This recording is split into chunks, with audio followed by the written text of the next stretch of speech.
Welcome,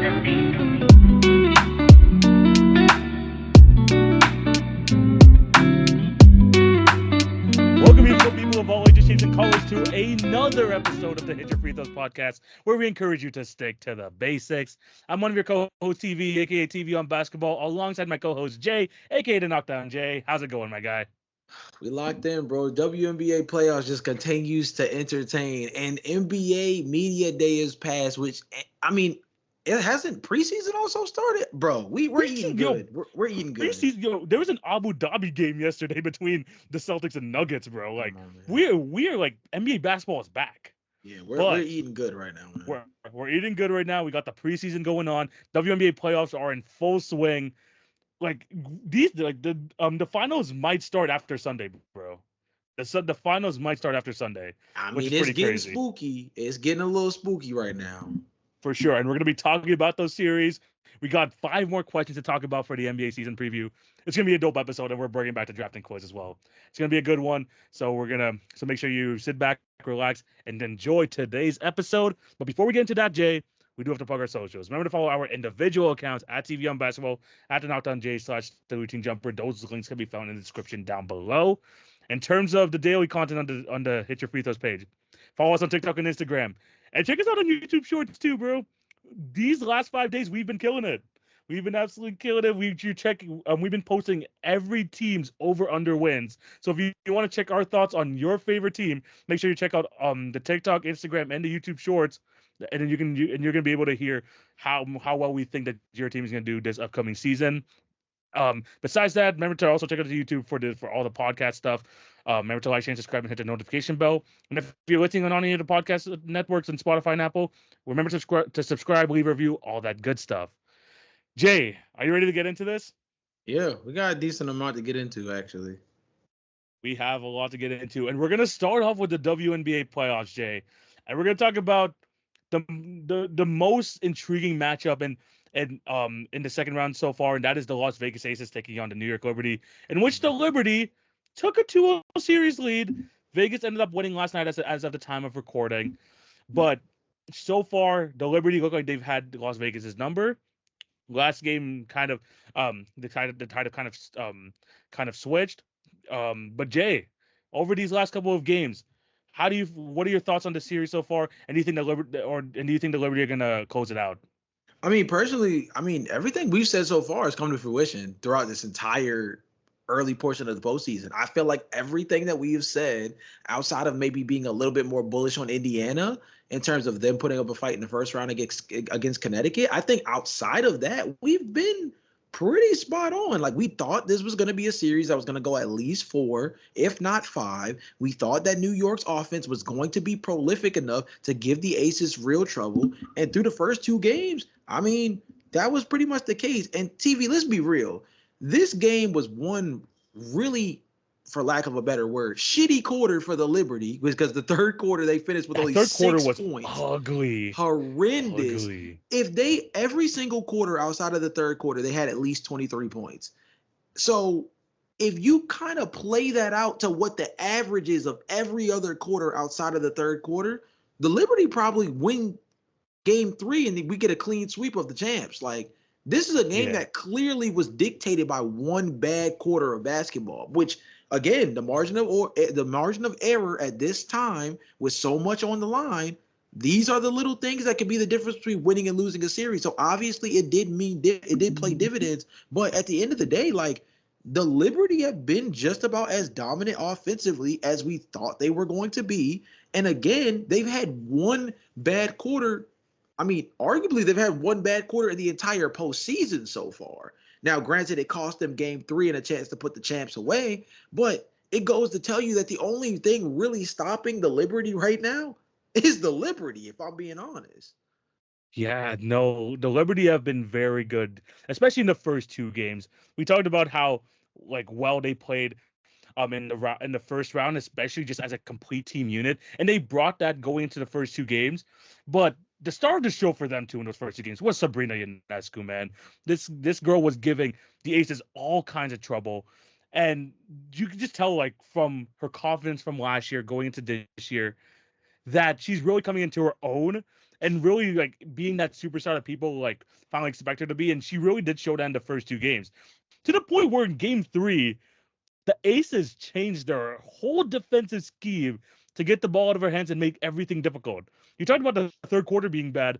A big reason why the Liberty lost this game is because Sabrina Ionescu scored 2 points, one Right. for 7. Like they changed. If you were watching the game, they were trapping her at half court. Like, dare I say, Steph Curry-esque, where like the minute she crossed half court, you had people like, bodying her. Every time there was a peg, there was someone trapping her to get the ball out of her hands. It was giving me Steph Curry type of vibes because Sabrina was getting everything she wanted in those first 2 games.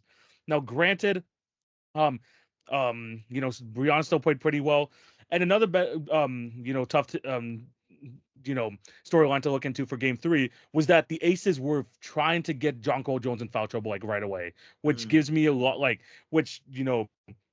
reminds me a lot of what happened last year in the playoffs, where they really tried to attack Jonquel and get her off the court as soon as possible, and that's what they ended up doing in Game 3. Game 3 felt like the most complete the most complete Aces game, and this is like the Aces that we've seen over the last 2 years, and that means that everyone needs to buy in, everyone needs to showcase their skills, be their best selves. The reason why we've been doubting them since the beginning of the playoffs is we haven't seen that. That's why Asia Wilson had to go absolute god mode throughout the season, because there's been a lot of inconsistencies with this Vegas team. Unlike the Liberty, who have been doing it throughout this entire year, and they've been showing it. Apart from that, like you said, from that one quarter in the playoffs. So far, it's kind of going the way we thought it was going to go, but I feel like there's at least a good tide switching there with the Aces, with the defensive scheme trying to get the ball out of Sabrina's hands. It's all about how New York is going to be able to work around that game plan, but they got a chance on Sunday to close this out. Yeah, and I mean the biggest thing for the Aces was that they were able to pressure the ball in that third quarter. I mean, forced a ton of turnovers. I just went through the actual play chart for the third quarter specifically. 2 traveling calls. That's something you don't even see common in the WNBA or the NBA. And like, it's not really a call that comes up often. That just goes to show you the kind of pressure on the ball that the Aces had. It was like 5 or 6 total turnovers for the New York Liberty in just that quarter alone. So this is an Aces team that we know like has a defensive prowess to be able to cause damage. The real question is just going to be whether they are able to put up points. Like that's always been the biggest question when we have this conversation of how they match up against the New York Liberty, given how offensive minded the Liberty have been all year long, and especially with the way they play together. They were clicking coming into this postseason, feeling pretty good. While again, the Aces were kind of coming in, not necessarily flat-footed, but not necessarily at their strongest either. I think that they are still obviously being down 2-1 with a chance to be eliminated. Next time they step on the floor, there's still a lot of urgency here. I actually, if I had to make a prediction, I actually have the Aces winning Game 4 and sending this to a Game 5. I just think that they have that kind of resilience. But if you told me that New York handled business at Game 4 and sent them home, I also would not be shocked, because nothing so far this postseason, again, as I said earlier, nothing in this postseason except for the third quarter of Game 3 tells me that any team in the postseason right now is playing better basketball than the Liberty so far. They have one bad quarter to show for an entire first half of what has been a very eventful postseason, with some very strong defensive performances and some really good offensive outputs by some players that we've been talking about in the MVP race since the beginning of the year. Jay, speaking of the MVP, I feel like we're not getting the best of this Asia Wilson right now, man. Yeah. We talked about it before the pod. Like, when looking at this playoff run so far, I feel like you can comfortably put Asia in like the 3 to 5 range in terms of how good she has been a player, and which is strange because she's been like the best player. She's been like on a whole nother level this entire season. So the change like in the playoffs, where it feels like in Game 2 she only got 4 shots up in the first half. The aggressiveness just isn't there, and we know that the Aces' biggest strength is her and her dominating, opening up the game for the rest of the team. Yeah. But like Jay, I mean, like I'm gonna throw it over to you. Like, what's going on with Asia Wilson, and like why do you think she hasn't been her MVP self? Because in my opinion, clearly Sabrina and Nafisa have been outperforming her. You can even make the argument that Alyssa Thomas in general, like this entire postseason, has made a bigger impact than Asia so far. I mean, I think it's funny because if you look at the stats, you wouldn't think that she's doing anything necessarily any different than what she has throughout the course of the regular season in terms of dominance. I'm looking at the postseason stats right now for Asia. She's third in scoring behind only Natasha Cloud and Nafisa Collier at 21.8 points per game. She has 9.6 rebounds per game, which out of all the players left in the postseason would actually be leading all players still active, because the only other two players ahead of her were Aaliyah Boston at 15 rebounds and Nneka Ogwumike at 10 rebounds. But again, both of those teams are no longer in the postseason at the moment. And then even with blocks, something that obviously shows her defensive prowess, she is outside of Alana Smith for the Minnesota Lynx at 2.4.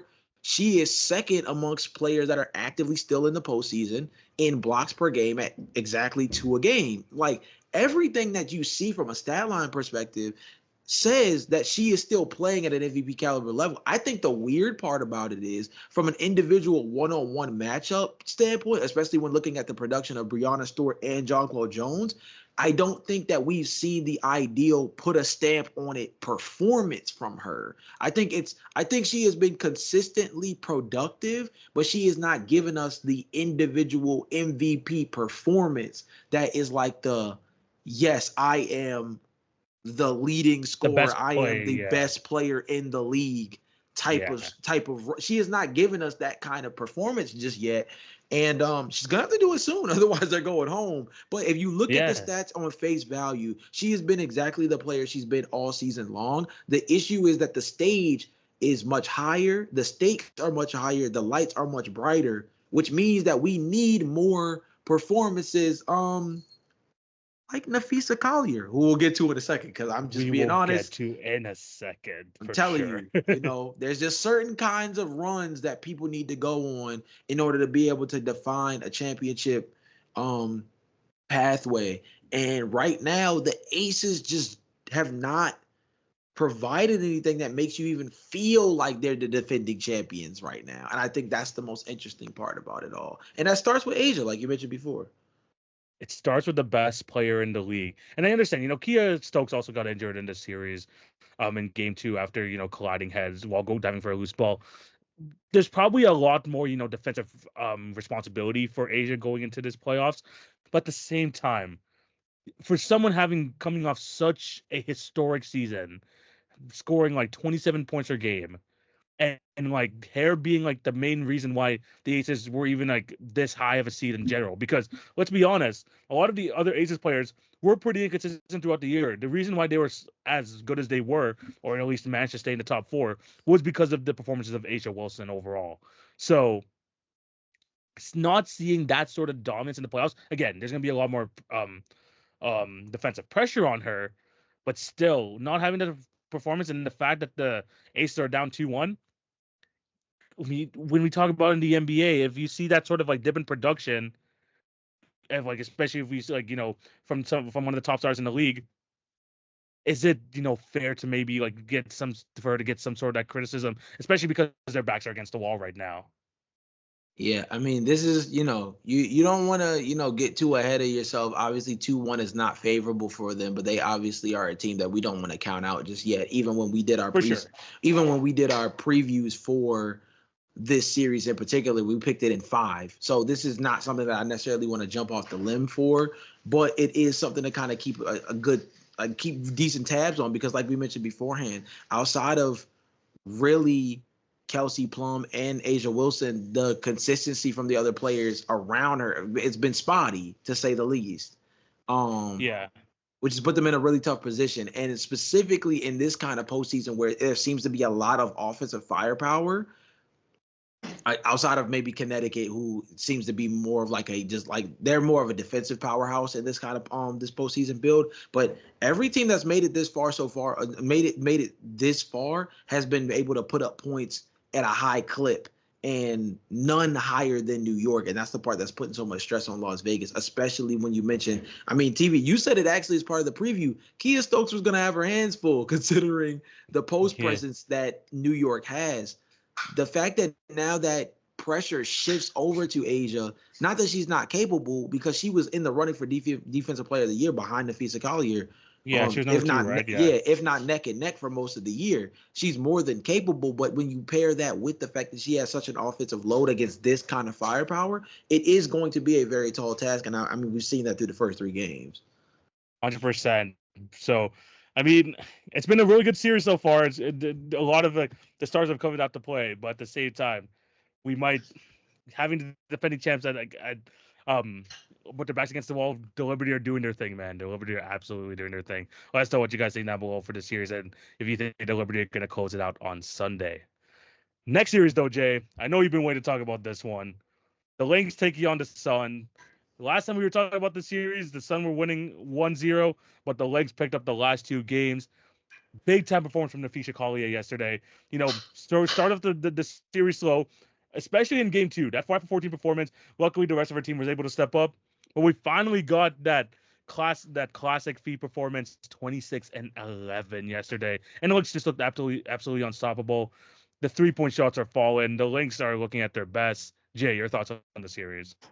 I mean, last time we was on the podcast, I said they're down 1-0, but I think that Fee is going to be able to bounce back and be able to impose her will on this series. And granted, if you just go based off of game 2, I wasn't necessarily trending in the right direction, because although they won the game, she was held to single digits, as you mentioned before, and I think she had 9 points, 8 rebounds, something like that. Yeah, for sure, yeah. Easily her worst performance of the postseason to date, but then instantly bounced back in game 3 to help them advance to a 2-1 lead, and had a much better performance, and had kind of what I would say another like postseason defining performance in a must-have game against the Connecticut Sun, who we talked about before the series started. Like, they are a team that's built for this kind of work. Like, against a Minnesota Lynx team that they're not necessarily littered with offensive talent, but they share the ball really well. The Connecticut Sun have real good perimeter defenders, and they have real good connectors across the board. The biggest issue for Connecticut is that they just haven't been able to score. They haven't been able to. You talked about this. We were talking about this before we hopped on the pod. It seemed like outside of Marina Mabry, who like is now looking. We were talking about before the postseason, Marina Mabry being maybe the most important like pickup of the entire like season on the trade block, just based off what she brings offensively. We couldn't be more right now, just based off the kind of production she's given the Sun in this series alone. Because kind of without her, I think they'd be home, to be honest with you. Yeah, no, it's been absolutely crazy for the Sun, especially because we know what Alyssa Thomas is going to give. We know what DeWanna Bonner is going to give. And by the way, DeWanna Bonner is not, attempting as many shots as she should be in this series. But one person I want to talk about, especially in here, when we're talking about the offensive game, was Brianna Jones in the playoffs has not been good. She has not been good in the playoffs besides this second game. And she couldn't even be there for like the most part because of foul trouble. So you talk about the amount of pressure that is on Marina Mabry, especially from the outside, because besides her and to a certain extent DeWanna Bonner, you're not getting outside shooting from this Connecticut Sun team. Yeah. So like there's just a lot of like pressure on her to attempt like 20 shots per game. Every time I look at her shot attempts, man, it's absolutely crazy whenever I take a look at it. But at the same time, the Sun could be as good of a defense as they can be, but when you don't have the offense to end up winning these games, because that's the point of basketball, trying to outscore the other team. If you can't do that, then you're gonna be beat by MVP candidate Nafisa Collier. And like the fact that the amount you got players like Courtney Williams and Kayla McBride and Britta Carlton who have been just consistently offensive weapons throughout this entire playoffs, helping her out. It's going to be hard to stop if you don't have the right offensive weapons on the Sun side. Yeah, I'm also just kind of surprised by the like discombobulation of them on offense, considering just how like just how like veteran heavy this team is. Like it just seems like they're Yeah. struggling to put the ball in the basket. And now part of that could just be the pressure that Minnesota is putting on them Oh yeah, no. defensively. Alana Smith is averaging like almost 3 blocks per game. Like she is doing her damn best trying to defend that rim. Yeah, like you can definitely tell that the overall rim defense from an Alana Smith, from a Nafisa Collier, the perimeter pressure from a Kayla McBride, like these things definitely help the Minnesota Lynx in terms of holding down Connecticut. But it also just seems like they're struggling even to make tough shots, which is one of the biggest them throughout the year. I mean, TV, you got to remember this team is one big shot from Alyssa Thomas away from this series probably being over just based on the way it's played out. If game one isn't saved by a last minute, like, you know, last minute run by Alyssa Thomas. The midi. I mean, this, again, I hate to say it again, but this series seems like it was, I mean, this series, same way we mentioned with New York that they were one quarter away from what probably would have been a clean sweep. I mean, Connecticut was one basket away from this being possibly a completely different conversation where we're already previewing the WNBA finals. Like, that's how slim pickings it seems like things are coming offensively for these two teams. And it's just kind of interesting to see them both struggle, being the Aces and the Sun, to put the ball in the basket outside of maybe one player that can kind of like that you can use as a go-to. I don't know. It's just very head scratching. Like I think maybe that's more credit to Minnesota and Connecticut's defense. Who, if we remember, we talked about it throughout the year. These two teams were like at the top of the league pretty much the entire year in defensive rating. And let me actually double check it now because I was actually intrigued by this. Yeah, they both ended the season. If you want to give it context, the Minnesota Lynx and the New York Liberty were the top two defensive teams in the WNBA when the season ended. That seems very notable when the Connecticut Sun and the Las Vegas Aces are having easily their worst time putting the ball in the basket against these two teams. Now, unironically, the Connecticut Sun and Las Vegas Aces they rounded out the top four at 3 and 4. So, I mean, maybe that's a storyline in itself that the top four defenses in the league all made it to the next round. Yes, exactly. But I think that if you just look at the ranking for this and you look at the way the series plays out, the way the series are playing out so far, it looks like the teams with the best defenses are the teams that are moving on. And based off the projection, it looks like we're looking at a Minnesota Lynx New York Liberty final. I'm not putting that in stone yet, but just based on the way things are trending and these numbers alone, I mean, TV, it seems like everything is kind of right. It seems like the writing's on the wall. Yeah, no, 100%. The Sun are going to need to have that one big performance from one of their players to really step up to tie up the series on Sunday, because Nafisa Collier is peaking at the right time, and if she can continue on this momentum going into Sunday, it's wraps. It's absolutely wraps for this for the series. But let us know what you guys think down below about this Lynx and Sun series. Who do you think is going to move on? We might not have like an episode, like we might have an episode previewing the finals, but you will definitely give our thoughts when the finals are announced. But yeah, let us know down below what you guys think of these two series. Jay, are you ready to switch gears to the next topic? Yeah, don't get me wrong. I love talking about WNBA basketball, but I think that these two series have just not given us enough to really get in the weeds the way I want to. Our 20 question series, oh man, I've been doing research for the last 3 days, TV. I got a different type of lock-in for these. For sure.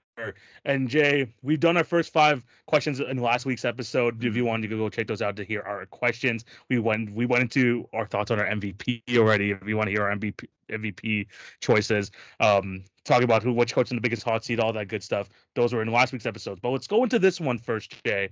And question number 6 of the season preview: who will be a first-time All-Star this year? So that one's tricky because we have to think of players that have not.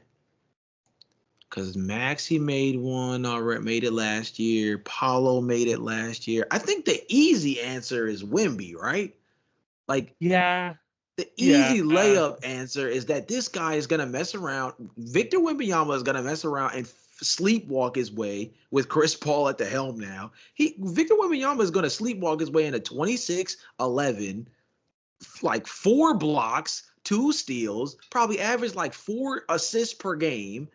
And I hope for his sake that he becomes even more efficient as a mid-range shooter, because the 3 ball is still in development, but his mid-range shooting is something that kind of was like an interesting part of his game that was growing throughout last year.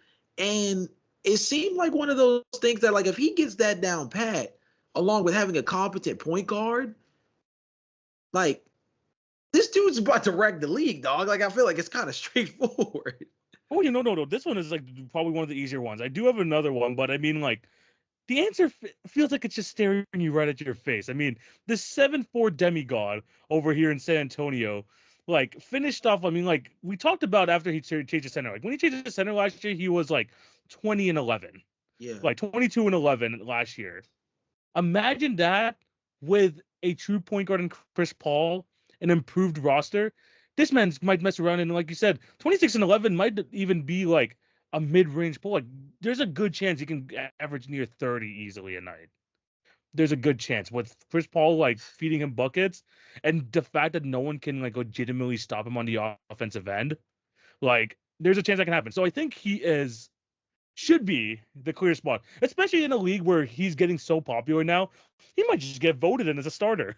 Yeah, I mean, if we're just being honest, dude, I think of course, and that's a little bit of a cop-out answer, but we also know that, like, this league is kind of littered with at least one-time all-stars. I mean, you can look at damn near every roster in the league right now has at least one-time all-star on the roster at this point when you go down the list. So it does get a little tricky to pick out who's going to be that player that stands out amongst the group. But Victor is like an easy punch in. Like, he's going to be there. He was already in the DPOY conversation last season. He's going to get much more respect on that side of the ball this year. He's going to probably average about 10 points just off of assisted buckets from Chris Paul. Let's be honest. There's at least 5 baskets built in a game that are just going to come from Chris Paul organization. So then he just essentially has to get 13 to 15 points off of just being the 7'4" demigod, as you mentioned before, that we know he is. This is a guy who averaged 21 points per game just last year with no real spacing and no real shot creation outside of really Devin Vassell, and nobody to really set him up until they finally decided to start really giving Trey Jones minutes. Now you have Chris Paul, you have Harrison Barnes as a more competent 3-man. Now you can move Keldon Johnson more to a more solidified role off the bench. Yeah. Like, there's a lot more. They're not TV. One of the most disgusting things about last season was the way that the San Antonio Spurs started the year off, right? Yeah. I don't foresee that being a problem for them this go around. And that's going to be they something. They know what to do. They know what to do. Yeah, for sure. And with that being the case, that alone is going to make it where next season this upcoming season, we're going to see an improvement from Victor Wembanyama just from that alone.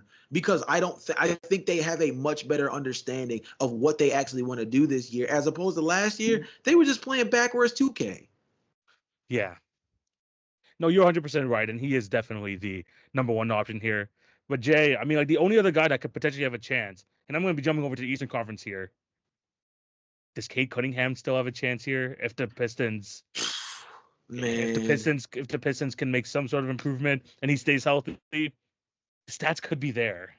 I'm really bullish on Cade, and I'm actually kind of big on Detroit. Obviously, we had this conversation last pod, so like check out that podcast to like get a better understanding of like my overall thoughts on the Detroit Pistons. But like, dude, competency is a really crazy thing, bro. Like, when you talk about this league, competency at the front office and head coaching spots, it just really changes the dynamic of a franchise. Yes. We've seen this so many times. The Miami Heat have had more than their fair share of roster turnover when it comes to the different kind of all-stars that have worn a Miami Heat jersey. They have always been a competent franchise with guys like Pat Riley and Eric Spoelstra at the helm, to the point that even though we want to count them out as a playoff team, They always find a way to sleepwalk into 46 wins, right? Same thing can be said. We had this conversation about the Houston Rockets just last year. Yes, it didn't show necessarily in the win column last year as much, but the team seemed to just play much more organized basketball under Ime Udoka. The Sacramento Kings, right? Who obviously we joned on for years about Luke Walton and Vlade Divac and anybody else that could possibly poison this team. Yeah. Good God, that could just poison the roster. Here you go. You bring in a competent head coach, and all of a sudden they have one of the best offenses in NBA history. They make the playoffs for the first time in almost 20 years, 2 seasons ago. Last year was a little bit of a down season, but even that was a down season for a team that had just made franchise history. So, of course, there was going to be a little bit of regression in some regard. Like, there's just too many examples in this league of what competency in the front office and the head coaching position can do for you. And that makes you believe that, like, with this Detroit Pistons team, right, who has JB Bickerstaff, who just coached the Cleveland Cavaliers through hell and high water with all the injuries they had last year, to what they finished out as a 7-game series win over the Orlando Magic, and not the most competitive series against the Celtics, but they were also injured. So it was a lot more, it was a lot worse than it could have been. So you have JB Bickerstaff. You finally get, I don't even remember Buddy's name, but the dude that was practically blowing up Detroit from the inside out by drafting every center that breathes. Troy Weaver. Yes. Troy Weaver, get Frank Vincent, who I've brought up plenty over the course of the summer. He's like the most well-renowned shooting coach in the NBA. He's the guy who helped Lonzo Ball get his 3-point shot down, Pat, to the point that he became a 41% 3-point shooter at one point before his most recent injury. Like, the competency of Detroit tells me that Cade Cunningham could take the step that we all want him to take. The competency says he's ready. The question just is, are they going to let him cook? Are they just going to let him cook? I mean, like last year, he averaged like 22 and 7 on 46% from the field, 35% from 3, 86% at the line. The bases are there. I will say that the bases of a good season are there, but will the Pistons get enough attention where, you know, people are finally putting their eyes on him and not for any bad reasons this year? Yeah. And will Cade Cunningham like stay healthy enough? Because remember, he has an injury history of his own. So as long as he could stay healthy and if the Pistons can actually make improvements, honestly, if they're a 30-win team this year, I can see Cade Cunningham doing it. Especially with like if he could stay healthy, I think that he could do it. I hope so, man. I mean, if we're being honest, my Detroit Pistons take kind of resides on this. We need Cade Cunningham to play at an all-star caliber level, at least, in order for Detroit to be as good as what I have been kind of optimistic about. Yeah. For sure. But yeah, Wemby is obviously the easy answer here. But Cade, be on the lookout for him going into this year. Yeah. Jay, next question. Question number 7. Which contender has the largest variance between being top of the conference or missing the playoffs entirely? And basically the biggest boom or bust team in the league. Like we know like what this means. They can either be one of the best teams, or if something goes wrong, like something simple goes wrong, it can all fall apart. Jay, what team do you got? Dude, I know this might be another cop-out corny answer, but contender is also dependent on who you're talking to. So I'm going to go based off who most people consider as contenders going into this year. It's the Lakers, bro. I mean, first of all, actually, let's do a good old Lakers roster roast, because let's start there. Jay, you don't even have to look. They're the same team as last year. TV, that would be nice. Jared Vanderbilt still isn't even cleared to play and might not play until January. Cam Reddish is not feeling well. What's it called? It's going to be a question as to just how healthy is Gabe Vincent after barely playing, 20 games last year? Yeah. I think Christian Wood is already out, and he doesn't even have a perceived timetable going into next year. So, Jay, what I'm hearing is Bronny might get minutes. I mean, TV said it, not me. You know what I mean? But TV, look at it this way, bro. Look at it this way.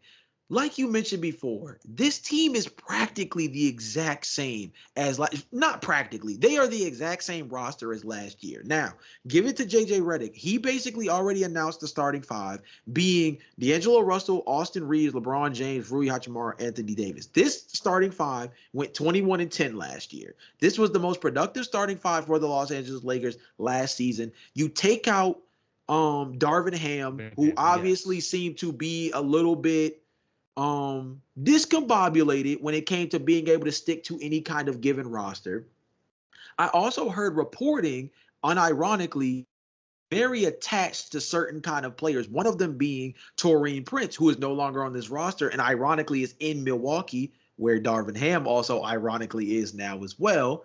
Not just throwing that out there as well. But apparently there was a little bit of an infatuation with Darvin Ham of playing guys like Taurean Prince and Cam Reddish over dudes like Max Christie and even Austin Reeves to a lesser degree. It seemed like the guys that they needed to prioritize, like D'Angelo Russell, like Austin Reeves, like Max Christie, were not necessarily being empowered as much by Darvin Ham. And when you hear JJ Redick talk about this roster this year, it sounds like especially Austin Reeves and Max Christie are going to be much more empowered as on-ball players. I also do like Max Christie as like a two-way guy. Like he has the kind of size that makes him kind of interesting as defender. But Jared Vanderbilt is easily their best like switchable defender. Like when healthy, that dude can guard 1 through 4, maybe 1 through 5. Him not being on the floor makes it where like TV. I'll ask you a rhetorical question. With Jared Vanderbilt injured, name the Lakers' best high energy player. Key word there, key phrase there, high energy player, not best player, not most productive player. Who's their best dirty work player available with Jared Vanderbilt injured? Oh no, there's no one. Yeah, no one. So there's that. I also might need to be Bronny. Look, man. Look, the way I put it is this. Everybody will always go into a season saying that the Los Angeles Lakers are real contenders as long as LeBron James and Anthony Davis are healthy. Now, remember, both of these guys were unprecedentedly healthy last year. If I'm not mistaken, Anthony Davis played, I'm checking it now. Anthony Davis played 76 games last year. TV, do you want to know the last time AD even played 60 games? It was the bubble year. Do you know the last time he played 70 games? Must have been with the Pelicans then. It was the second to last year before he moved to the Lakers. It's been quite some time that AD has been on the floor that much. Now, let's go to his counterpart, the guy that everybody knows is turning 40 in December, because we have to remember that sometimes, because I feel like it's kind of hard to kind of parse with. LeBron James played 71 games last year. TV, do you remember the last time that LeBron James played at least 60 games? That was like probably the bubble too. Not gonna lie.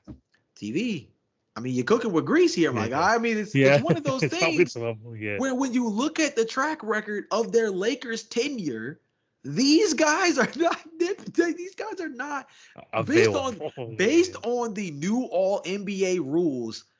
LeBron James and Anthony Davis would have only been in contention to be an all NBA consideration twice in the LeBron James twice in the 6 seasons that he's been with the Lakers. And I believe AD would have only been in consideration for All-NBA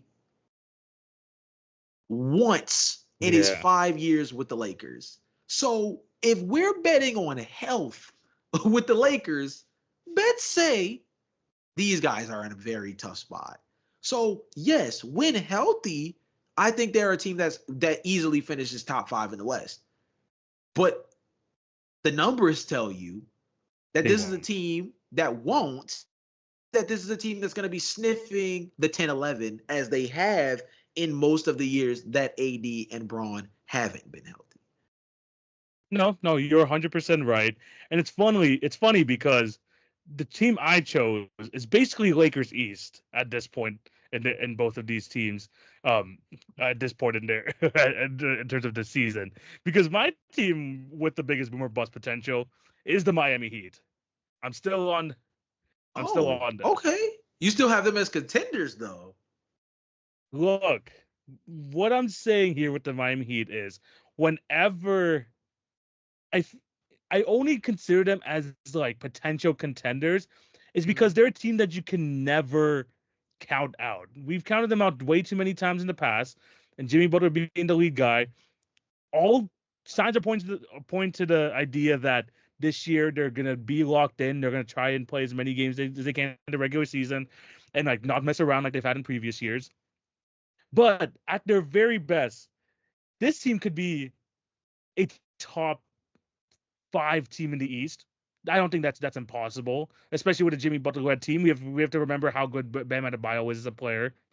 And at his best, Tyler Hero could potentially be a 24, 25 point per game scorer. But the thing about the Miami Heat is, once one of those key members go down, I feel like it always turns into some sort of domino effect where the rest of the team just is either not ready to perform or it just starts to like fall from the inside going out. Jimmy Butler, a lot of people had their complaints. I mean, you've seen the interview with Pat Riley. Pat Riley was going off on Jimmy Butler this past offseason. And Jimmy Butler responded by not cutting his hair and stuff for media day, so people to tell people that he means business. This Miami Heat team, like you mentioned, the competency is there with the GM. They have one of the best coaches in the league. They have a superstar in Jimmy Butler alongside Bam Adebayo. They should be, by all accounts, in that mix in the East, especially in that tier below the Celtics. But they just are so combustible that they could even be like in the bottom of the play-in. Kind of the same thing with the Lakers. They got 2 guys there that they can like constantly rely on. But when it comes to injuries, when it comes to just overall effort, especially in the regular season, we've seen them say, "Oh, the regular season doesn't matter. They only focus on the playoffs," just to learn that they're probably not even going to be healthy for the playoffs. So the Miami Heat could be one of those teams which could surprise people again, but they could also fall all the way down to like bottom of the play-in. I think it's interesting that you said that Miami is considered the Los Angeles Lakers East version, because I would actually say that Milwaukee feels like that team. Milwaukee feels like that team that if Giannis Antetokounmpo goes down, like that's really go like TV. I'm looking at their depth chart right now. They do not have they literally, like, not just like me joking or me trying to be like, trying to push, like, kick them while they're down. They legitimately do not have a backup center right now. Like, Giannis Antetokounmpo is basically their backup center / secondary shot blocker beyond Brook Lopez. It's gonna be Bobby Portis. It's gonna be Bobby Portis. But then flip it like this: if Giannis goes down, Brook Lopez plays the 5, Bobby Portis goes to the 4. If Brook Lopez goes down, Giannis plays the 5 and Bobby starts at the 4. Who's the backup? Yeah, no, that's just in the front court. They do not have the shot creation to make up for if Damian Lillard is to miss significant time. I mean, Chris Middleton maybe, but the man's coming off a double ankle surgery, for Christ's sake. Yeah. Like, how much shot let's not let that Indiana series like fool you. Like, that dude over the course of an 82 game series, 82 game season, like, the shot creation is only going to get harder, especially if he doesn't have the kind of spacing next to a Damian Lillard and Gary Trent. Like, I see this as a team very similar to the Lakers, where if one of their 2 top guys drop down, they don't have the kind of depth in terms of play style to really circumvent for that. Like, there's certain teams in this league that if their best guy goes down, it's not the difference between, now maybe they're not a championship contender if that guy is out for significant time, but they're a team that still is competent enough to be still playoff caliber. There are certain teams around this league, though, if their top guy goes down, they are dog water, doo-doo in the bottom of the ground, like deep in the ground. I'm not gonna lie, the Bucks, when you add in their age and their lack of ability to create more roster flexibility, given how expensive their roster is, One bad injury for this team with how old they are and how thin they are, and I think it could really derail them. I don't think the Bucks will ever miss the postseason over it, but Yeah. we know I don't seeding know. matters in these. We know seeding matters in playoffs and these playoffs, especially in an Eastern Conference where they're looking real top heavy, and you do not want to run into the wrong one at the wrong time. No, I 100% feel you. I feel like Giannis is reliable enough in the regular season where he's like, consistently got 60 plus games under his belt every single year. I know he has his injury issues Fair. here and there. I feel like the floor for the Bucks is higher than like a lot of people think. But for me, with the Miami Heat, and the reason why I chose them is that we've seen them at their very best, even a couple years ago, depending on how you feel about Jimmy Butler right now, that they could be a top 3 seed in the East. We've seen what they could do, but we could also see them be a 7 seed. But we could also see them like falling apart mid-season, um, without the thing. I just feel like there's too much variance with this Miami Heat team, or with the Bucks. Yeah, if a Middleton goes down, a Brook Lopez goes down, like their floor is probably still like a 6 seed. I mean, like Giannis. I mean, like, when it Fair. comes to people with true like injury concerns, I mean, Chris Middleton has missed like half seasons. His minutes have gone down significantly. Brook Lopez is like that's in a position to thin. But I feel like the 6 seed is more of a floor for them, where the Heat can be like a floor 9 seed, but can also be like depending on how things go, could be like a peak like 3 seed, which could be which would be interesting. But yeah. I think like any of those teams, even the Bucks that you considered, like they could definitely be like some of the biggest boomer bust teams in the league.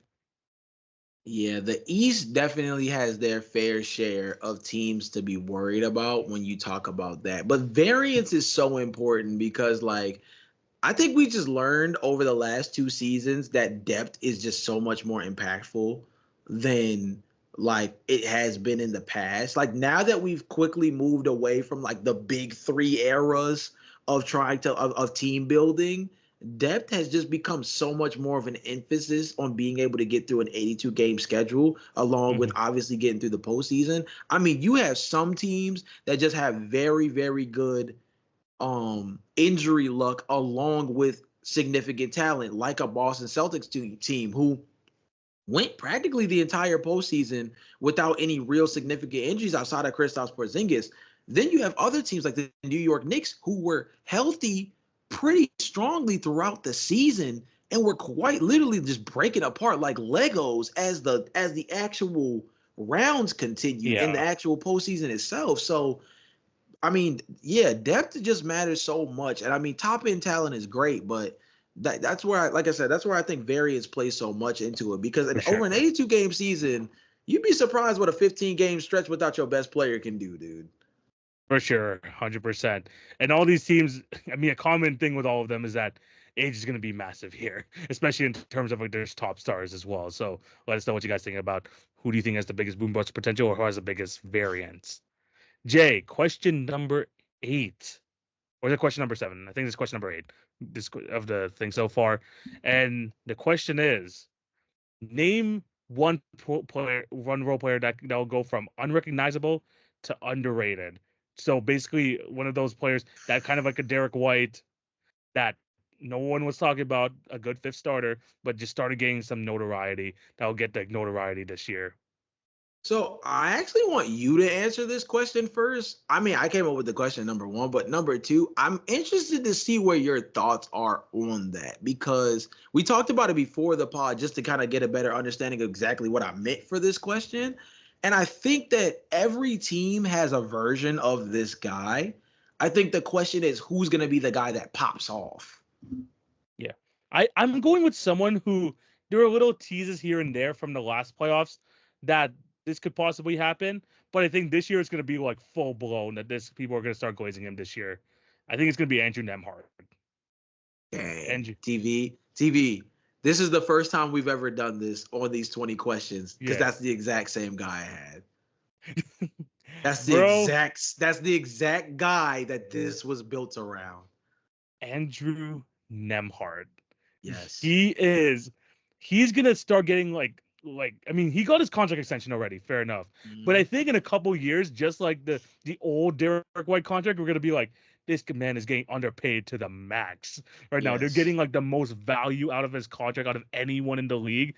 This like we've seen like what he could do beside like Tyrese Halliburton. And I think that was kind of the question with him is that they're both kind of in like the point guard mentality. So like how are they going to be able to fit well together? Well, Nembhard has like included the 3-point shot. He can create for himself. He can create for others. I think that like people were super high on Bandic Mathurin before him, but now that they've seen like what Andrew Nembhard can do in the playoffs, people are gonna be like, oh, it's either he needs to start beside Tyrese Halliburton and let Bandic Mathurin be the 6-man, or get this man out of Indiana because he could provide such a better like more stuff to other teams that are in need of this point guard position. Because I think like we saw a glimpse of it last year. I think it's gonna become full blown this year. I think I again as a Canadian, I'm super high on this guy too. I'm in love with his game. I wanted the Raptors to somehow nab him away from the Pacers in the Pascal Siakam trade, but I think this is the year that people are finally gonna realize Andrew Nembhard is gonna be one of those like most underrated players in the league. People are gonna start saying that soon. Yeah, like I said, it's funny that you named him off because like I said, this is the guy that I feel like it was built around. I feel like he kind of is that next build mold for like the Derek White prototype, so to speak, for this ball handling wing that can guard up and down the positions, gives you this different look next to your elite level offensive creator, whether that's in the Indiana Pacers case, Tyrese Halliburton. For a Celtics team, you have Jason Tatum and Jaylen Brown. Like he's just a guy that fits so well. So I'll give the listeners another example, since we had the conversation off pod about this guy being another dude who kind of fits the mold, and was another interesting blueprint for this kind of question, which was Isaiah Hartenstein. Isaiah Hartenstein is a guy that, unless you watched a bunch of Knicks basketball as a Knicks fan, or you're one of the NBA analytic nerds like me and TV tend to be, you were not paying attention very closely to what Isaiah Hartenstein brought to the New York Knicks last year, really until the postseason, where it seemed like his mid-range floater was completely unstoppable. So yes, for the Oklahoma City Thunder, where he is going to be on a team where they are going to guard, they are always going to have 5 guys on the floor who are going to be positive defenders. He is a very good passer. He's a very good operator in the short roll. He is a very good player in terms of being able to help open up the floor with his passing. He is a dude who I think last year was just a part of the conversation for a Knicks team that was just kind of built around the Nova Knicks conversation, right? The how good Jalen Brunson was last year, the insane shooting splits for Dante DiVincenzo, the DPOY candidacy that Mitchell Robinson had when he was healthy, right? Those were all the leading conversations around the New York Knicks last year. And it took until the postseason for people to really identify what it was that Isaiah Hartenstein brought to the table. I think the Oklahoma City Thunder are gonna not only open that can of worms, but bust that joker wide open and really show the rest of the league just how productive Isaiah Hartenstein can be when kind of empowered more as a guy who can not necessarily be like a hub of an offense. We're not talking like Nikola Jokic, Domantas Sabonis level stuff here, but as a guy that you can kind of run offense through to help create for guys like Shai Gilgeous-Alexander, you look at some of the shooters that they have. In case of Wallace is really good. Alex Caruso has been able to shoot 35 to 36%. Like they have real good floor spacing on this team. And now you just added another top quality defender and high level operator in Isaiah Hartenstein. I think people, again, he might end up being a nerdy pick, especially because he plays in Oklahoma City, which probably is going to get even less attention than New York Knicks this year, even with the fact that I think Oklahoma City has a chance to win like 60 games this year or something crazy like that. But he's going to be a guy that I think that if you really know ball, the jump from last year to this year, I think is going to be significant enough where you're going to look at him and be like, dang, like Isaiah Hartenstein he unlocks another level of this Oklahoma City Thunder team that really makes them look like true contenders this year, as opposed to last year where it seemed like they were just a sleeping giant just waiting to catch everybody off guard. 100%. He is definitely someone to look out for. I mean, it's funny that we both choose Andrew Nembhard. I appreciate the appreciation for the Canadian boy over here. But yeah, no, like these are some guys who are like kind of on the border of that Derek White sort of like position already. So it's gonna start to come closer soon, and I think that these two guys will definitely get that recognition sooner rather than later, especially being on top teams in the East. In terms of Nemhard and then of course Isaiah Hartenstein with the Oklahoma City Thunder. One other guy that I was like, I just want to put like under like super under the radar, maybe not take that jump yet, but I think people are gonna start to like talk to him as like one of the most underrated players in this league. And this is kind of a long shot, but I think someone like Trace Jackson Davis over there in Golden State being like a good center for them, a rim runner. I'm not gonna say to the extent as like a kind of like a defensive anchor type of thing because he's been averaging already over a block a game, but I think he's gonna take that jump next year where it's like, okay, he is a big reason why this team is confident, especially with the lack of front court guys that they have. He's probably their most reliable guy there, and I think that he's gonna get a lot of praise for that. Yeah, I think that that's going to be one of those where it's just going to have to play itself out, but I like the optimism. It's a very under the radar one, but we'll have to wait and see. All right, next question though. Question number 9. What is one NBA storyline that no one is talking about, but you think that should get more recognition? Okay. So the thing that I think nobody is talking about this year that I just find very interesting is I understand that a lot of teams got better in the Eastern Conference last year, right? Yeah. And I understand that when you look at the kind of star power that has entered the Eastern Conference, that it's very easy to gravitate towards the Knicks, the Celtics, Milwaukee, right? Like it's very easy, I feel like, to look at those teams and understandably so, like look at them as like real dangerous contending squads. But why in the world are we not talking about the Cleveland Cavaliers who won 48 games and was the 4th seed last season with this exact same roster while going through complete injury turmoil, and they just changed their head coach to I believe, isn't it Kenny Atkinson? Yeah, it's Kenny Atkinson. Kenny Atkinson has a pre-existing relationship with Jared Allen, has a long-term track record of player development, which also D'Angelo Russell, which could be very good for a player like Darius Garland, for example, and the aforementioned Jared Allen, which could also be very beneficial for a guy like Evan Mobley. This is a team that won 48 games and saw each of their main 4 guys in their starting lineup miss at least 15 to 20 games last season. I understand how good the Knicks just got adding Mikal Bridges and Karl Anthony Towns, but they're going to have to work out some kinks with their lineups. We're going to have to trust Tom Thibodeau to be open to lineup variants. I understand that the Boston Celtics are very good. They also had significant injury luck last year where outside of Kristaps Porzingis, they didn't have any significant setbacks on their roster. The Milwaukee Bucks are getting the second year of Damian Lillard and Giannis Antetokounmpo, and yes, Damian Lillard is getting a full offseason to work out and fully put himself in position to be able to play strong through an 82-game season. But I mentioned it beforehand. That team is old. The team is old, and they're not deep. Philly integrating Paul George, and the fact that they brought in a handful of guys this year where you have to kind of ask yourself, who even is the solidified top 9 for Philly? When you go down the list of Eastern Conference contenders, every team, now Boston, with their continuity, maybe we have a lot less questions about them, but obviously they also had a very unprecedented run through the postseason that kind of makes us all kind of scratch our heads and ask ourselves, how legit are they, right? After the way that last year went. But their continuity gives you belief that they're going to be one of the most dangerous teams in the entire league. But then when you get past Boston, every other team that we have in the East as like a contender has like real questions just about their roster construction.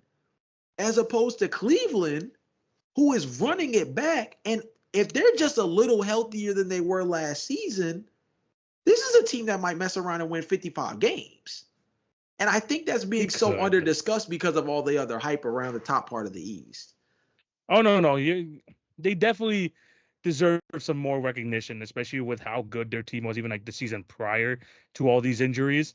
I think the reason why no one's talking about them is, again, the fact that Darius Garland took a step back last year, the fact that, the whole Jared Allen situation at the end of last season was kind of messy, but they've worked out some kinks. They've improved that 3 position. Again, another year of Max Strus. They brought back Isaac Okoro. I think that, again, this is a team that, has their perimeter defensive issues, but I think that as a team as a whole, they definitely should be getting a lot more love, like in the sense of they're probably going to be a top 3 team in the East in terms of like record wise. I truly do believe that. This was a team that won 48 games and was 4th in the East, and their team wasn't bought into the coach. Yeah. Make it make sense. Like, that's crazy to think about. That, like, when the season was over, the reports that were coming out about how some of these players felt about J.B. Bickerstaff, whether it was how he operated in game, how he operated practices, the lack of preparation, or the more lackadaisical style of preparation for games and going into the postseason. Like, this was a team that did not believe in their head coach as much as you would think for a squad that won 48 games and had their top 4 players miss significant time throughout the year. Kenny Atkinson is a very innovative coach. He has a real connection with a handful of guys on this Cleveland Cavaliers roster. And they did unlock something interesting last year with 3-point shooting that we saw, where Sam Merrill turned into freaking Steph Curry overnight, right? Stuff like that was taking place. You were getting more pick and roll operation and passing out of Jared Allen. We were getting more point guard style play from Donovan Mitchell. Like, these are different things that we got to see as a part of last year. If Kenny Atkinson is able to build on those things as a coach that hopefully the Cavaliers are a lot more bought into, like I said, I think this team can mess around and win 55 games. Like scary enough. They could 100%. I like that choice in terms of especially a team or storyline that's not being discussed this year. That's a good one there. Jay, for myself, do you think that the Nuggets can get worse? Because they can get worse. Aaron Gordon's on the last year of his deal, man. And I don't think people are realizing. I mean, he's been such a huge part of this Denver Nuggets team over the last 3 to 4 years. Is there a chance that he gets moved this year? Is there a chance that is there a chance that he just ends up just flat out leaving? Because you've seen guys just slowly trickle away from the Denver Nuggets the last couple of years, whether it was Bruce Brown and Jeff Green on one season, this past season, KCP, of course. They're going to have to make a decision on Aaron Gordon, man. Yeah. Maybe that also includes making a decision on someone like Michael Porter Jr. Maybe they jumped the gun too much and giving him that big-time contract. Yeah. But the Nuggets are going to have to make decisions, and someone as important as Aaron Gordon might be available just because they have so much money tied up that they don't want to take that next risk. I don't think people are realizing enough. We're slowly but surely seeing the Nuggets trickle away, having to trust guys like Julian Strawther at this point. Maybe Hunter Tyson might get some more minutes coming into this season. Aaron Gordon is such a big question mark, and for some team that wants to be constantly in the playoffs, you want to bring him back, but at what cost is it going to be, especially because of how much money is tied into their top 3 guys already. It's going to be something interesting to see how it falls out, but the Nuggets can't keep losing these guys. I mean, that's a great point. This team is already struggling for depth, and they continue to get more and more expensive by the day, whether you look at Jokic, Murray, you mentioned the Michael Porter Jr. aspect of it as well. When you go down the list for this team, they're not getting any cheaper, and it goes to show that's why they're being so heavily reliant on these young guys, Hunter Tyson, you mentioned Julian Strawther beforehand, Christian Brown, Peyton Watson. When you go through this list, they're going to have to be so much more dependent on these younger players because they don't have any other way to make up for it. For example, something that I think is really interesting, I'll go to them right now because I was looking at it earlier because I was interested in how they might go about setting up their lineup. There's a real world where Russell Westbrook has to be the backup point guard for this team just in order for their second unit to be competent. Like, Yes. if their starting five is Jamal Murray, Christian Brown, Michael Porter Jr., Aaron Gordon, and Nikola Jokic, based off the current build of their roster, their second unit would be Russell Westbrook, Julian Strawther, Hunter Tyson, Peyton Watson, Dario Saric. So that's Russell Westbrook, Dario Saric, unproven, interesting, being Peyton Watson, who's a guy who has showed real upside, more so on the defensive end, not very much productivity offensively. So, like, this is a roster that, like, if you get past that starting five, like, they are in trouble. They are going to really need Julian Strawther and Peyton Watson, and more in particular, to step the hell up as three-point shooters, but also to, like, really to kind of circumvent the KCP role that's kind of just sitting vacant right now. Yeah. I mean, they feel very confident in Christian Brown, it seems like, the fact that they were just able to let KCP go. But is he, like, kind of the solution there? Is he going to be able to provide that same, like, night-to-night shooting and defensive output that KCP is? Probably not. And this is what happens. Like, of course, you want to make sure everyone's happy. You want to make sure that everyone gets paid, like, when you're, like, a contending team. But then you reach a point like the Timberwolves did, and they had to end up trading Karl-Anthony Towns. You reach a point like the Nuggets are right now, and you're going to have to start letting some of your key guys go. What's going to happen now, and what's going to happen, because it feels like Aaron Gordon is next. And I don't think this team operates the same way they, like, we talk about guys that are super important who are not like the all-star level players. This team's not going to be able to, like, operate without Aaron Gordon. I'm sorry. Yeah. Man, that's crazy. If that Aaron Gordon thing reaps, if that comes along, they are, wow, that would be really bad. That would be really bad. He technically has a player option for $21 million next year, but who in their right mind is gonna? Aaron Gordon is definitely not taking that. Let's be completely honest. He's too valuable of a piece in this league for him to take a $21 million player option. It's just not gonna happen. Yeah. Jay, final question though. Who will win the Rookie of the Year this year? We're gonna try to go through those awards in here. Who's gonna end up winning the Rookie of the Year award? It's a bit of a crapshoot because there's not really one standout guy, but I want to hear who you have winning Rookie of the Year.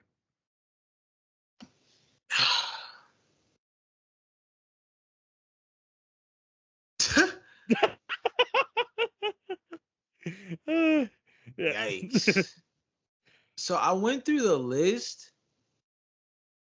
This is tough, TV, and not in a good way. Like, this is tough.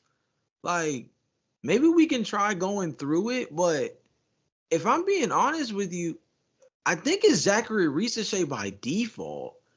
And I think it's because of all the rookies that I see that I think are talented enough to win Rookie of the Year in this class. I think he's going to be the one player that truly gets empowered on his roster. Like, with the way that the Hawks move this offseason and the fact that they still have questions around a DeAndre Hunter, around Onyeka Okongwu and Clint Capella, this team kind of needs a secondary shot creator on the perimeter to really produce. I like Bogdan, but, like, they need a wing player that can give them real shot creation. Zachary Risacher, they're going to have to empower him in order for, like, them to justify taking him number one overall, as opposed to using the number one overall pick to get more talent in the form of depth around Trae Young, especially after choosing to move off from DeJounte Murray, where, they got Larry Nance Jr. and they got Dyson Daniels as well. But, like, those are not scorers. Yeah. So you're back in a position again where you have to ask yourself, who outside of Trae Young is going to get you buckets? Bogdan is one, but Bogdan is also operating as the main scorer leading the second unit. Yeah. So they're going to have to empower Zachary Risacher, and that's why I think he's kind of the guy by default. I mean, Alex Sarr, the question will be, does he play the 4 or the 5?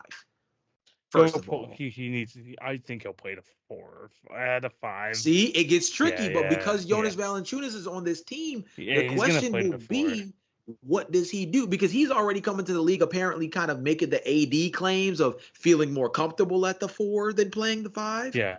but he's defensively, he fits better as a rim protector at the 5 position. So that's a big question by itself. Reed Shepherd, TV, we can name like 7 dudes who count as prospects on the Rockets right now. We don't know. If you guys seen my over under video on the Rockets, I say like they just have like finding minutes in general for these guys is gonna be just a big problem on its own. Yeah, we have no idea how much Reed Shepherd is going to play, and let alone if he plays a lot, how productive is he going to be as an on-ball player? Stephon Castle's not winning Rookie of the Year. That's no offense to him. Yeah. But I just think that the Victor Wembanyama show is just going to completely overshadow any of his You don't believe your boy productivity. Matas? You don't believe your boy Matas? I love Matas, but we have to empower him first. And as long as Zach LaVine is on this roster, because TV, trust me, I wanted to vouch for Matas, but I went to the roster. This is our starting 5 as of my understanding right now. Our starting 5 is Josh Giddey, Lord have mercy, Kobe White, Zach LaVine at the 3, Patrick Williams, and Nikola Vucevic. The backup running is Lonzo Ball, Ayo Dosunmu, Matas, Torrey Craig, and Jalen Smith. Like, the question is going to be, like, I love Matas, but, like, unless he's going to be booling on the second units as, like, some just, like, battering ram of, like, a put his head down, get to the rim, get to his spots as a mid-range shooter. Like, I saw things from Matas that give me, like, they give me goosebumps with thinking of the concept of him being a real on-ball shot creator for the Bulls. But I just wonder how much the Bulls are going to empower Matas as a ball handler and shot creator on this team. And as long as Zach LaVine, Kobe White, and Josh Giddey are in front, I don't know how much on-ball reps Matas is going to get. And let's be honest, at the end of the day, Rookie of the Year is going to come down to you either being an insane defensive player or you're going to have to put up offensive numbers. And I just fear that maybe Matas – I feel that Matas even said in his opening press conference stuff as part of camp that, like, he wants to win Rookie of the Year. I hope Matas is good enough to be even in that conversation. But at the end of the day, it's going to come down to the Bulls empowering him, like, as an offensive creator. Yeah, no, he was honestly, like, I want to put him too. He's, like, honestly one of my top 2 guys this year just because I like his, like, skill set that he has. It's just all the matter of trading away Zach LaVine, trading away Vucevic, and just opening the spots for him to do what he does. Yeah. But for me, the Rookie of the Year this year, I think we're going to have a Malcolm Brogdon type situation this year in terms of Rookie of the Year. Just someone who's going to be really impactful on a good team. And I think it's going to be Zach Edey. I don't even hate that. I don't hate that at all. Think about it. Him playing with John Morant, he's probably going to be the starting center because unfortunately, Jaren Jackson's coming into the season with an injury rep. Yeah. But Zach Edey and John Morant pick and roll, we've seen what he could do with Steven Adams, and Zach Edey's just a more well-refined offensive player. I can easily see him average like 12 and 10, and that'd be like, you know what, that's good enough for Rookie of the Year. I truly think that would be the case. Average like 1.5 blocks per game, be on a maybe not contending, but like a playoff seeded Memphis Grizzlies team. Yeah. And he's going to actually get like real minutes and actually have a real impact. I don't think like, out of all these guys, none of them stick out, especially in the top 5 of the draft. I think Zach Edey has probably the best chance, especially because he's probably going to be a starter day 1. Yeah, I think that's actually an interesting choice because, there could be a world where Zach Edey averages, like, let's go based off what you said. He averages 12 and 10. He's one of the best shot blocking centers in the league. They end up having like a top 12 defense once Jaren Jackson Jr. comes back, paired with Marcus Smart and Desmond Bane on the perimeter. Yeah. Like, okay, now you're the centerpiece. You're going to, quote unquote, you're right. You're the centerpiece of a top 12 defense averaging double-digit rebounds and points for a team that finishes at least somewhere in the top 8. Yeah. It is that. That kind of narrative, especially for a draft class that does not have a standout prospect in terms of their pathway to like really being Rookie of the Year. It might actually just be that simple. See, now pre-Knicks trade, I think my pick would have been Rob Dillingham in Minnesota. But now with the Dante DiVincenzo acquisition, their guard rotation gets really interesting when you factor in Dante, Nickeil Alexander-Walker, Mike Conley. Like, this is a team that, like, it gets interesting as to just how much does Rob play. If you saw in his first preseason game, the boy put up 21 points. My boy can score. That ain't the problem. Rob can put the ball in the basket. I think the biggest question is just going to be for this Minnesota Timberwolves team that clearly is trying to win right now still. Like, how much burn is Rob going to get with the big squad with this kind of guard rotation? Because, like, Nickeil Alexander-Walker is like a top 10 perimeter defender at the guard position already. Dante DiVincenzo was a knockdown three-point shooter last year on insane volume. You know what I mean? Mike Conley is a staple at the point guard position for this Minnesota Timberwolves team because he has been like a calming force next to Anthony Edwards on the offensive end. So the question will be, where does Rob fit in? If they can find 20 minutes a night for Rob Dillingham, he is my rookie of the year. But if they struggle to do that, then Zach Edey is a very good answer. I'm not gonna hold you. Yeah, again, we're slim pickings over here, especially when you think of opportunity and like who's actually going to be producing at a decently high level. It might not take much. So if Rob Dillingham gets like 6-man sort of minutes, that could help him out. Zach Edey actually producing pretty good stats as a starter on the Grizzlies, that could be enough. So I think there's very like a thin line that you have to cross in order to try and be in those conversations. And if anyone gets the right opportunity, they could definitely do so. But yeah, let me guys know what you guys think down below. With any of these questions for Rookie of the Year as well, who do you have winning? And if you have any other answers to the questions that we've talked about before, leave those in the comment section down below. Jay, it's back, man. We're bringing back the draft and quiz to end today's episode. And for today's draft, we're bringing back a special. It is the month of October. It is time to draft the best team of October birthdays. Yeah. How are you feeling about this? How are you feeling about this pool of players today? I mean, it's not as deep as some of the other rosters we've been able to pick from, but there's still enough heavy hitters in this grouping that I think my starting five is going to kill. I think my starting five from this group is actually going to go kind of crazy. Bold claim right there. And it's going to be interesting. Like you mentioned, I mean, like we talked about in the past, how sometimes you have to go like pages deep to try and find the players that you want. Might have to not have to do so with this class, but we're gonna start with the draft now. Jay's gonna have the first pick. I'm gonna have the next two, and of course we go with things serpentine style. Jay, who do you have as your first pick? The first one is obvious. I'm going with my boy Prime D Rose. Period. Point blank. Period. Point blank.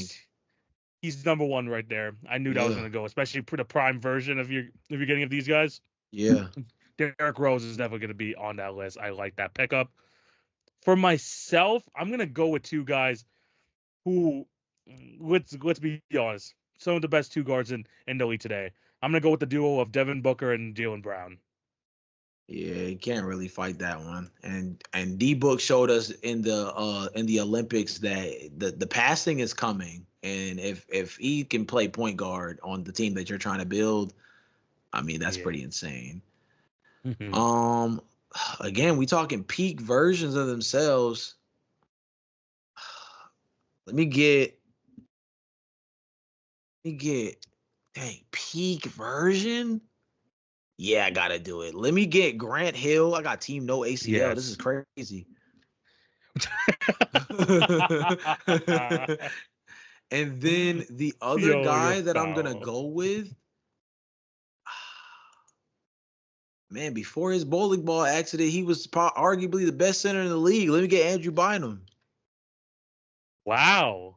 I mean, I have a feeling he was gonna get drafted, but this early, damn. But that's a good pickup. He was like one of my top centers I had definitely had on the board there. But yeah, no, good two picks. For myself now, huh?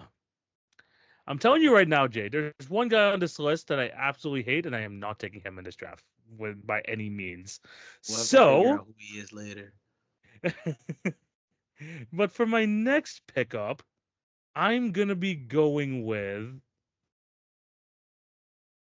I think, do we build the front court? Do we want to? Is there anyone else here that I'm missing potentially? No, I think that I'm gonna start building up this front court. Let me go get Jermaine O'Neal, if people know. This guy was third place in MVP voting in the early 2000s one year. So I'm gonna go Jermaine O'Neal, and I'm gonna go with one of the fan faves of the podcast. I swear we talk about this guy more than a lot of other podcasts do. Tyson Chandler. Yeah, that was the guy I was definitely thinking of for your front court. Was like, I mean, he's just hanging out there. That felt like a no-brainer that he gets picked up somewhere. Yeah, so let me go with Jermaine O'Neal and Tyson Chandler. All right, so I have to round out my starting five. The first one is easy. The second one is tricky, though. So the first one is arguably one of my favorite players of all time, and he on my roster. Otherwise, like this draft never happened. So at the 2 guard, I'm putting Monte Ellis. I like that. Yeah. Too bad he had to go up against Curry, but Monte was a dog back then. Yeah. But then after that, oh man, do I go with one or the other? You know what? This is a name that's, if you know, he was probably more of a killer in the very beginning of his career. I'm putting Evan Turner at the 3, and I'll move Grant Hill to the 4.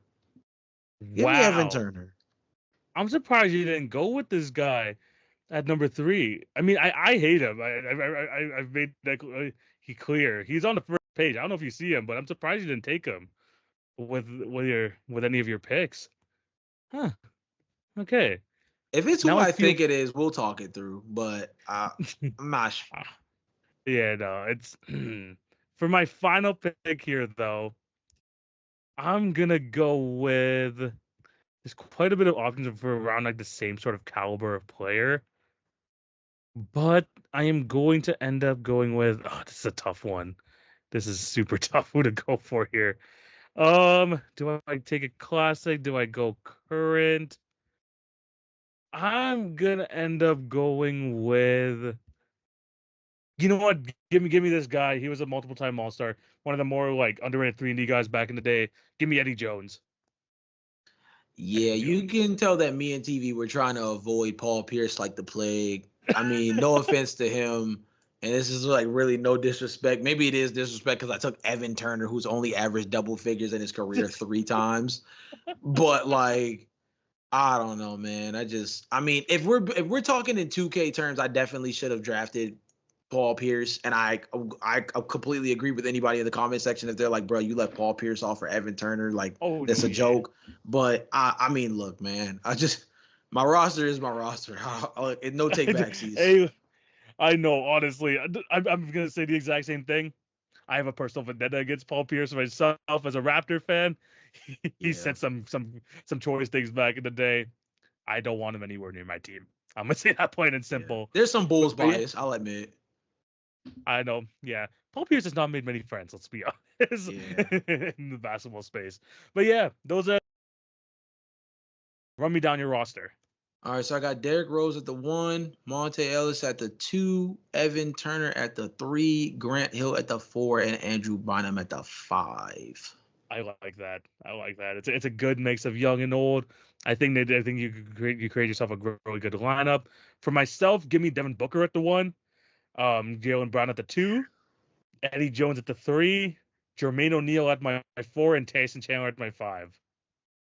That Eddie Jones one is a little slept on, but that might be your only hole in your starting 5, and it's not even that bad. It's not even. Even that bad. Like that's a really good 5. Yeah, I mean, like not as like star-studded or Hall of Fame, filled as some of our other drafts. But man, I'm liking my roster. Jay's, I think yours is pretty good too. People sleep on Prime Grant Hill. Technically, I think I slept a bit on Prime Grant Hill over here. He was like one of the top players. This guy was getting prepared to freaking Michael Jordan back in the day. Yeah. But yeah, these are some 2 good lineups. Let us know down below who has the better team, myself or Jay's. Time for us to move to the final segment of the show, Jay, and it's time for the return of the NBA quiz. And Jay, you might put your thinking cap a little bit on this one, just because of the wording of the question, but I think you'll be able to get it once you get it down.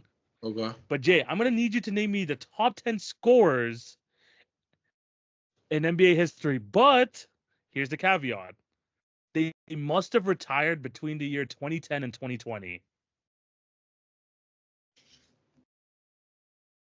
They must have retired. Whoa, that's an interesting question. Okay, cool. All So right. top 10 scorers, but and when I mean like retired, like they've had to play their last game with an NBA team in 2010 and in 2020.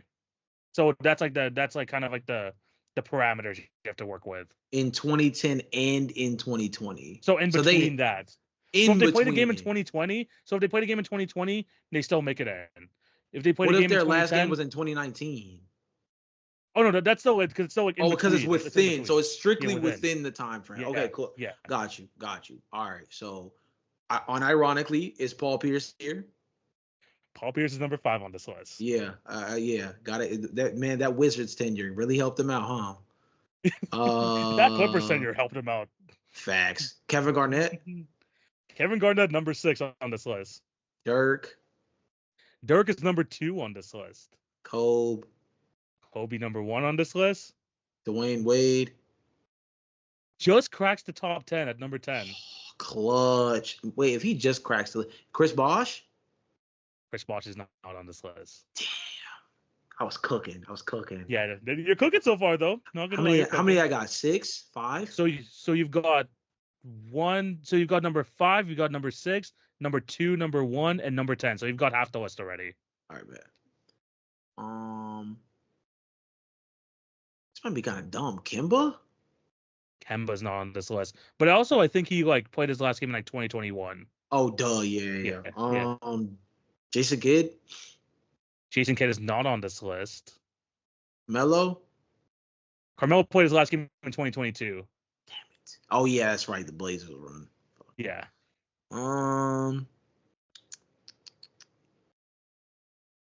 Damn it. Joakim Noah wanted to be a Knick for an afternoon, so he can't be on the list. Oh man. Some of these guys, what's funny is that some of these guys you don't think bleed into the 2010s, but they do. Interesting. Jerry Stackhouse? Not Jerry Stackhouse, but I like the thinking, but not Jerry Stackhouse. Okay, I think you see the mode though. Yeah, I think all these guys are Hall of Famers. I will say that all these guys are Hall of Famers or Hall of Fame level players. Chauncey Billups? Chauncey Billups is like one of the first guys off, I think. Dang it! I think he's one of the first guys off. Okay. That means Rip Hamilton can't be on the list. Damn it. Yeah. Shaq, number 3 on this list, played his last game for the Celtics in 2010. Yeah, what the heck? Yeah, Shaq at number 3.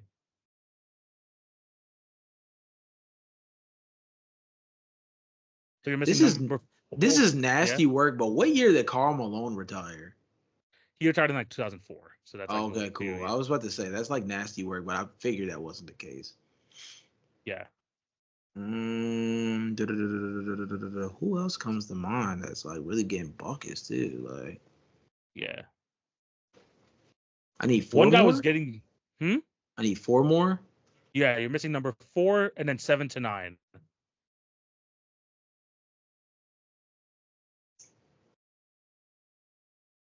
A lot of these guys like, except only one of these guys were like truly like elite in the 2010s. The other like the rest of them are like kind of like holding on, like we're kind of like at the end of their careers there. But one of them was still like elite in like in the 2010s. Tim Duncan? Tim Duncan at number 4. Okay, now LaMarcus Aldridge. Dang it. Marcus Aldridge, was he in? Nah. He doesn't fit. Yeah. I mean, like, yeah, he retired in like 2022. Yeah. I'm not gonna lie, I'm stumped. All these guys are like, you think of them clearly as a 2000s player, but they did. I mean, one of them just played forever. One you didn't think played in like in the year 2010, and one had some pretty big moments in the 2010s. Tony Parker? Tony Parker's not on this list. Dang No. it. One of them is getting enshrined in the Hall of Fame this year. Oh, dang. Okay, I don't remember. Oh, Vince? Vince Carter at number 7. Tracy? Tracy is not on this list. I mean, he had a good prime years, but I mean, like, I don't think it was like longevity enough. True. Missing 2 more guys. One changed the game. Like, a lot of people will like attribute him to being like one of like the pioneers of like, style in the game and stuff like that. People love this man. Oh, AI? AI at number 9. He played his final game on February 2010. What? Oh, talk about just barely making the cut. What the heck? Yeah, and then you're missing number 8, who is like one of the best of all time at a specific skill, but maybe he could have been better in this modern period. Dirk? Not Dirk. You already said Dirk. Oh yeah, but same skill set. Same skill set.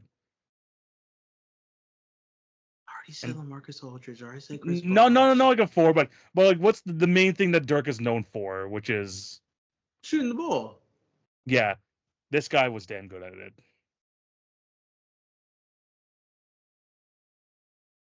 And he wasn't. Is it JJ Redick? Not JJ Redick. No. Like super JJ Redick. Super JJ Redick? Like he's one of the best at it at all time at shooting the basketball. Steve Nash? Not Steve Nash.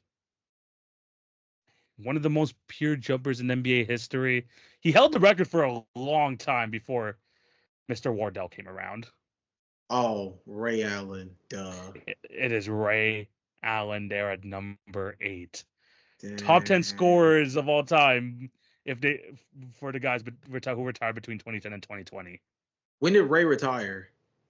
Ray, he was part of the 2013 finals. That's when he hit the freaking that was the shot. Yeah. Yeah, so, that was the shot. Maybe a year after that, so probably like 2015. Yeah. Okay. Yeah. Dang, I'm surprised I didn't get that one. Yeah. But yeah, that's the quiz for today. A little bit different parameters. We might see like a variety of quizzes this year as well. So let us know what you guys want to hear down below.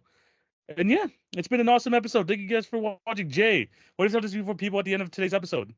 Shout out to you guys, man. We've been going crazy on the TikToks, on the YouTube Reels. The Instagram's not as much. Can y'all help us out with Instagram? We don't know what the heck is going on with that, but we are not getting as much burn as we would like.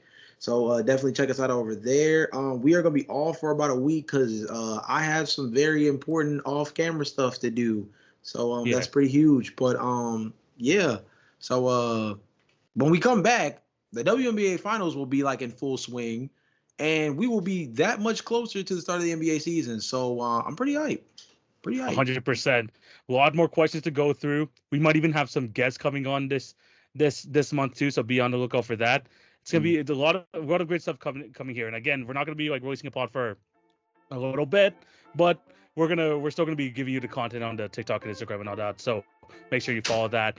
Check out the YouTube and all that good stuff. The podcast networks. Thank you guys for supporting all of them. And yeah, it's been an awesome episode. Thank you guys for watching. We're signing out. TV and Jay. Take it easy, guys. Peace.